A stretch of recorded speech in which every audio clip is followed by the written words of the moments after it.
Om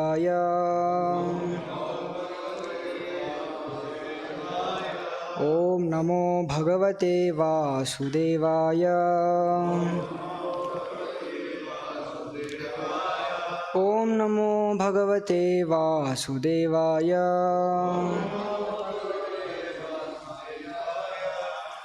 Reading from Srimad Bhagavatam, Canto 10, Chapter 24, verse number 18. Tasmat Sampujayet Karma Swabhava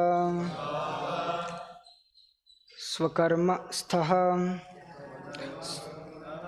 Swakarma Krit Agnyasa Yena Varteta Tat Eva Asya Hi Daivatam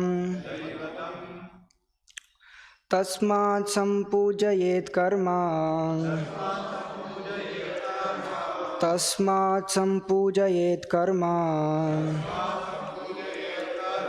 Swabhavastha Swakarmakrit Swabhavastha Swakarmakrit Agnyasayena Varteta Agnyasayena Varteta Tadeva Asya Hi Daivatam Tadeva Asya Hi Daivatam Tasmat Sampujayet Karma Tasmat Sampujayet Karma Swabhavastha Swakarmakrit Swabhavastha Swakarmakrit Agnyasayena Varteta Agnyasayena Varteta Tadevasya Hi Daivatam Tasmat Sampujayet Karma Swabhavastha Swakarmakrit Agnyasayena Varteta Tadevasya Hi Daivatam.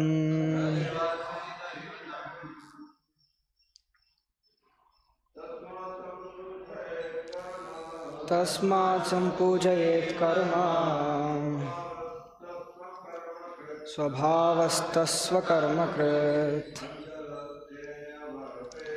Agnyasayena Varteta Tattevasya Hi Daivatam. Tasmat Sampujayet Karma Swabhavastha Swakarmakrit Agnyasayena Varteta Tadevasya Hi Daivatam.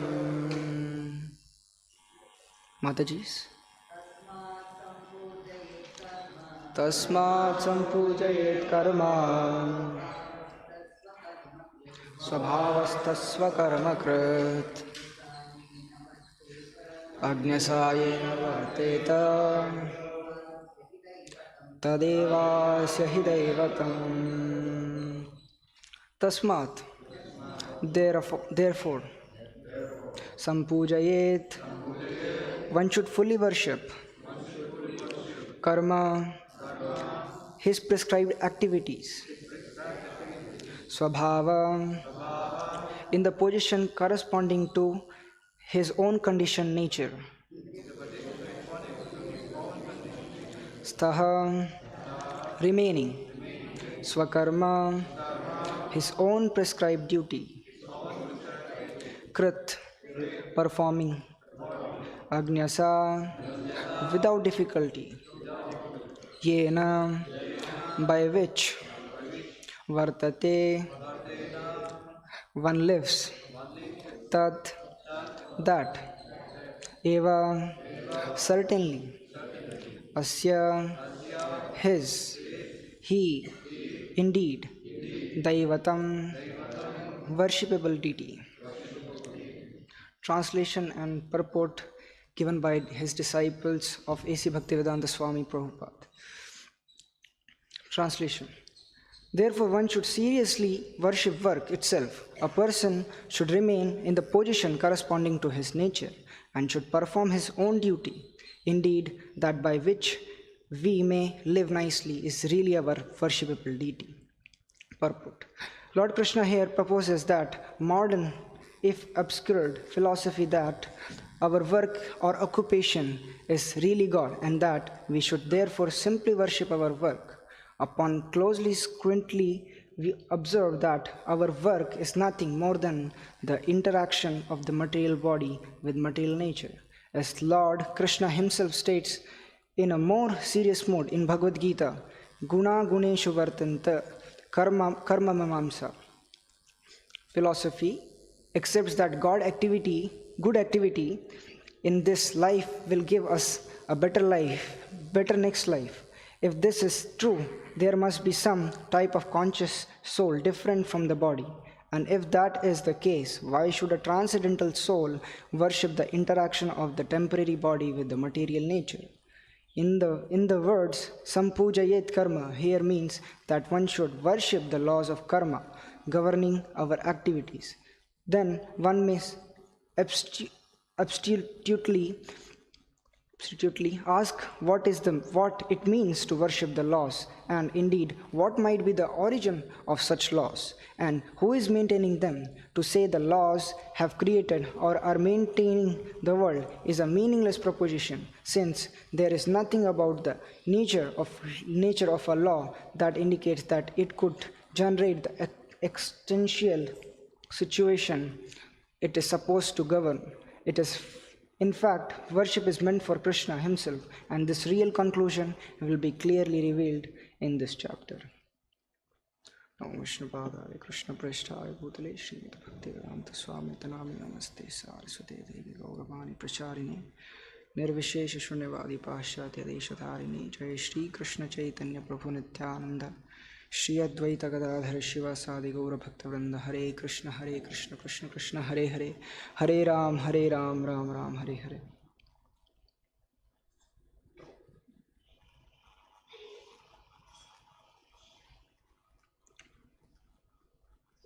Tasmat sampujayet karma swabhavastas swakarma krit agnyasa yena varteta tadevasya hi daivatam. Therefore, one should seriously worship work itself. A person should remain in the position corresponding to his nature and should perform his own duty. Indeed, that by which we may live nicely is really our worshipable deity. So here we are reading from Srimad Bhagavatam, 24th chapter, and chapter is entitled Worshipping Govardhana Hill. So here Krishna, before worshipping the Govardhana Hill, he is speaking Karma Mimamsa philosophy. So we see that Krishna comes and asks Nanda Maharaj, whom are you performing this sacrifice for? So Nanda Maharaj tells, we are performing this sacrifice for Indra. So then Krishna is giving arguments that why do we have to worship Indra? We can worship Govardhana Hill. So here he says that karma is actually our karma is whatever we do. Our karma, our activity, is the real cause of our suffering and our enjoyment. So actually in that one way it's true, but here Krishna says that when one has to worship his karma. So he is here in this verse, he's writing Tasmat Sampujayet Karma, that one has to worship his work. So in Hindi we have saying that Karm hi puja hai. So worship is work. So in previous class also we have heard this, that karma is puja. So but actually this is not true, because if you see in the previous shloka, Krishna is telling that karma is one's enemy and karma is one's good friend. So how it is that karma is one's good enemy and karma is one's good friend as well? So it's just contradictory. So Krishna is saying here, sampuja yet karma. If we see the word by word meaning, it's written tasmat sampuja yet karma. One should fully worship karma, his work.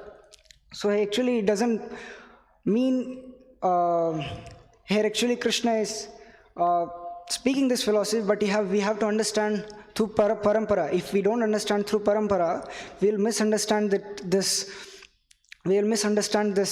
line, what Krishna is saying, that one has to worship his karma. Actually, this work is puja. If you go outside and so many people, they say work is puja.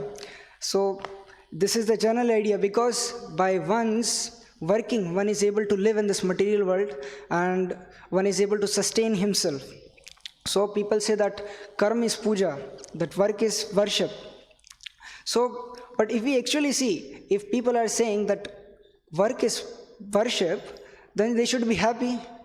But if you go actually and ask people, are you happy by doing your work? Most other people, they will say no.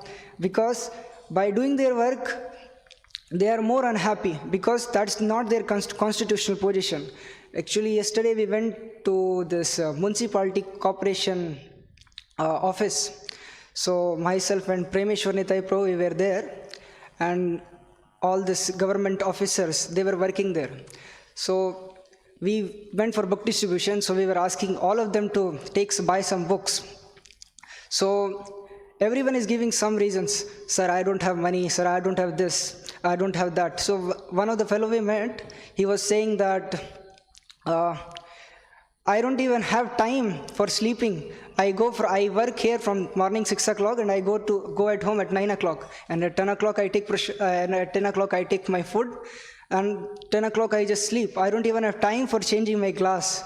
But he was showing his glass, that see my glass, I'm not able to buy even my glass, so what to speak of buying a book. So ultimately we gave him a book.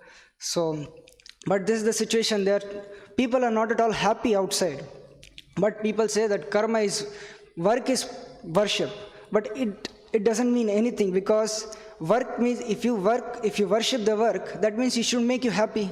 But in any point of view, if you see that work is not making anyone happy in this material world, everyone is just simply suffering, and they are just getting some disease. If we see anything, even if we take a mobile, that when we see the mobile, we think it's our enjoyment, but when we see, our eyes are getting spoiled. So whatever karma we are doing, we have some bad reactions. So this karma, whatever activities we are doing in this material world is not making us happy, except the activities which are done in Krishna consciousness.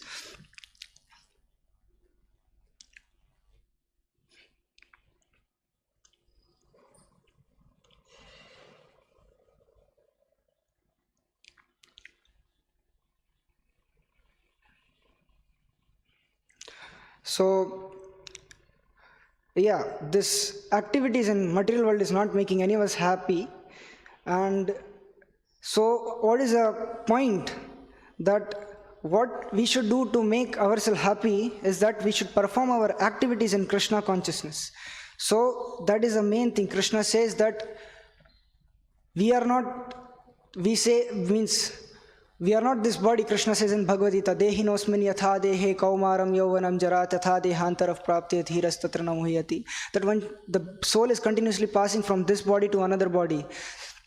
So this is not our constitutional position to serve in the material world. Our position is Krishnera Nityadas. Our position is to serve Krishna. And Krishna himself says that Mama Ivamsho Jiva Loke Jiva Bhuta Sanatanaha Manasashtani Indriyani Prakritisthani Karshati. That Jiva is my part and parcel. And Krishna, even in the Bhagavad Gita again, he says that Aham Bija Pradav Pita, that I am the seed giving father. So ultimately he is trying to say, you cannot be happy in this jail of material world. You have to ultimately come to me. But people are misunderstanding, people are misinterpreting Bhagavad Gita and saying something else, that you are not Krishna's part and parcel, you are Krishna's inside, there is one more person, that's part and parcel. But Krishna is himself saying, Mama Ivamsho Jiva Loke, that you are my part and parcel. So ultimately we have to surrender unto Krishna. So because we are serving in this material world, we are not happy. But how to be happy even in this material world? That is to preach about Krishna. So by preaching about Krishna, by listening about Krishna, that Shravanam, Kirtanam, 9 process of devotional service we have to follow. We have to serve Krishna. So, and then that's what Krishna is saying. What will make us happy in this? What will make us happy? That we should, even if you see the last line of this translation, Krishna is saying that by which man may live nicely is real our worshipable deity. So we see that many devotees in Krishna consciousness, they are happy. Not many, all of them actually.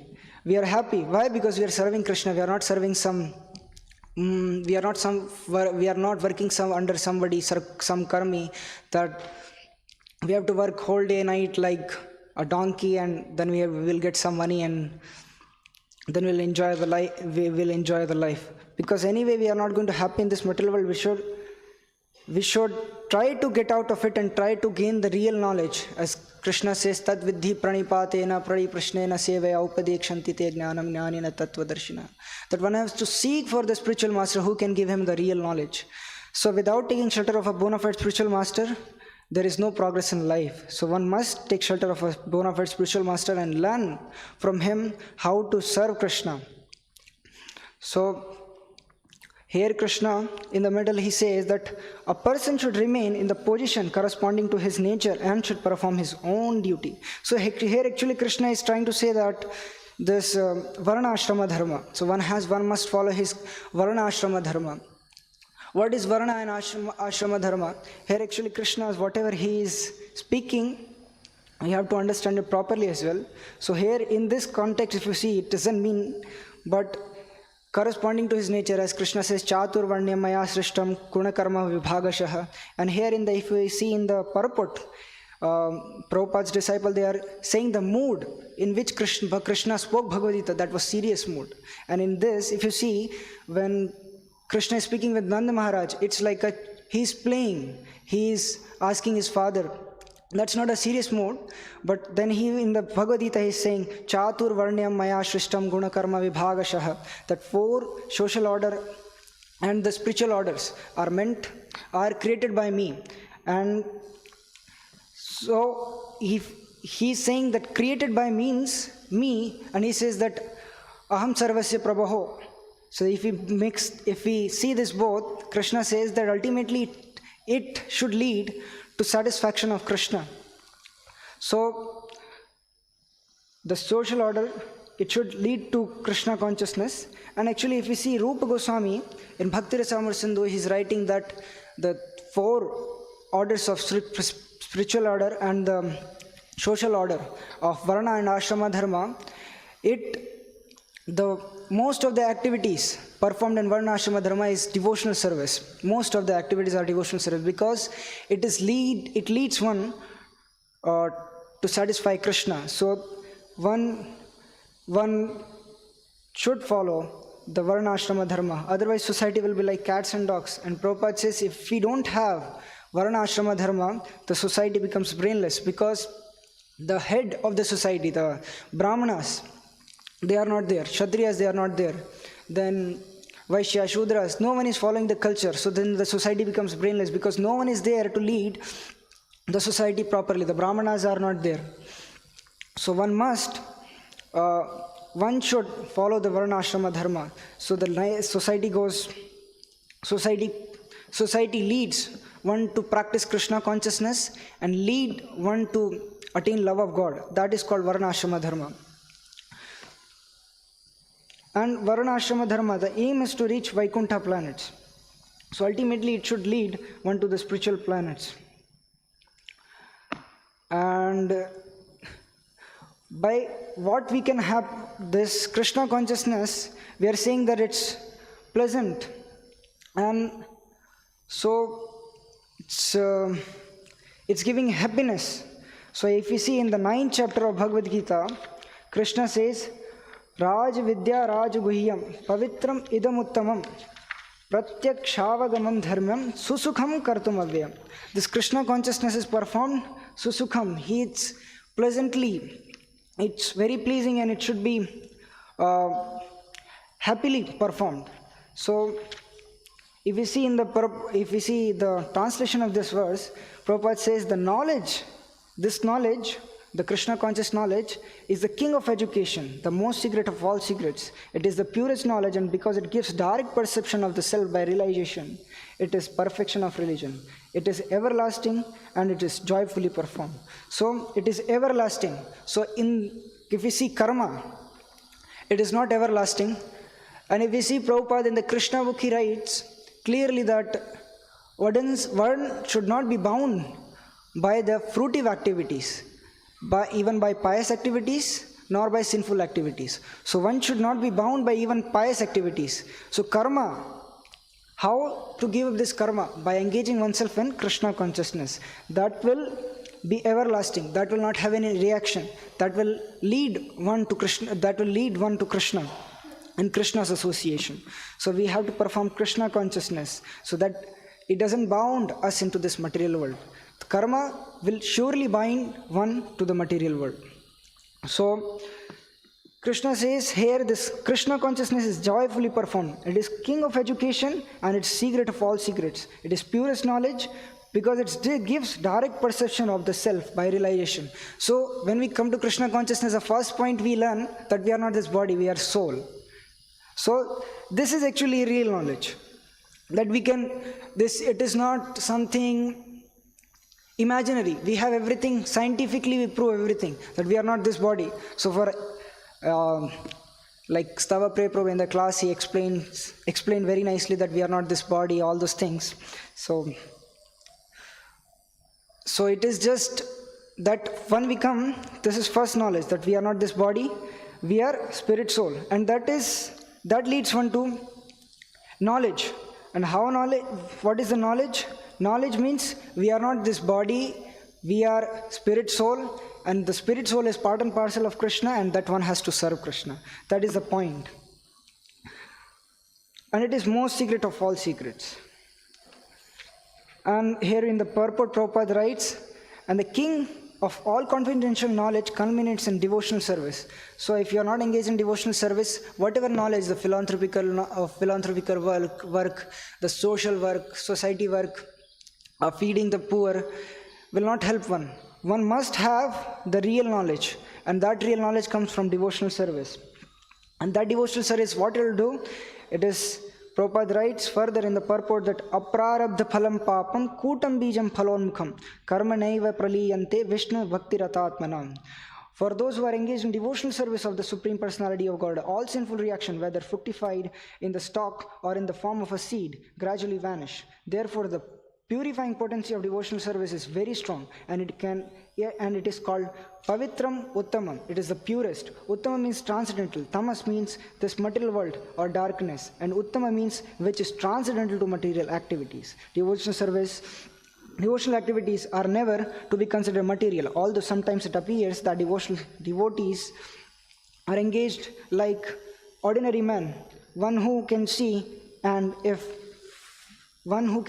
and is familiar with devotional service will know that they are not material activities, they are all spiritual and devotional, uncontaminated by the material modes of nature. So here Prabhupada nicely explains the devotional service, that it destroys all the sinful reactions.